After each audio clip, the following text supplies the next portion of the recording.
आणि वडिलांनी लहानपणापासून ठरवलं होतं की माझ्या एका मुलाला आमदार म्हणा. कशासाठी? जेव्हा ते आमदारकीचा काळ पाहत होते तेव्हा एक पत्रकार होते, शिक्षक होते, तेव्हा त्यांनी समजलं होतं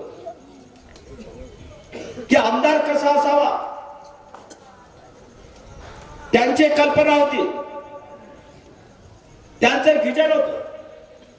जेव्हा गोरगरिबांना त्रास होतो, छोट्या छोट्या कामांसाठी लोकांना त्रास होतो, लुटला जातो, पैसे घेतला जातात, तेव्हा त्यांचा आत्मा किती दुखत असेल. आणि म्हणून माझा पोरगा जर आमदार झाला तर कशा पद्धतीने गोरगरिबाचं काम करेल हे त्यांनी त्यावेळेस विचार करून ठेवला. आणि त्या संस्कारावर मी आज पद्धत काम करत राहिलो. म्हणून या मतदारसंघामध्ये आपण बघितलं असेल, शेवटी पैसा येत राहतो. पैसा येत नाही कोणाला अशी गोष्ट नाहीये.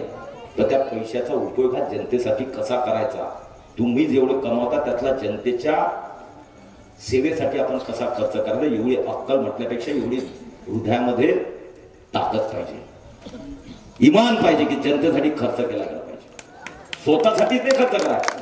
तुमची जी कमाई आहे त्यातला जनतेचाही तुमच्या त्या कमाईवर तेवढाच हक्क आहे जेवढा कुटुंबाचा आहे.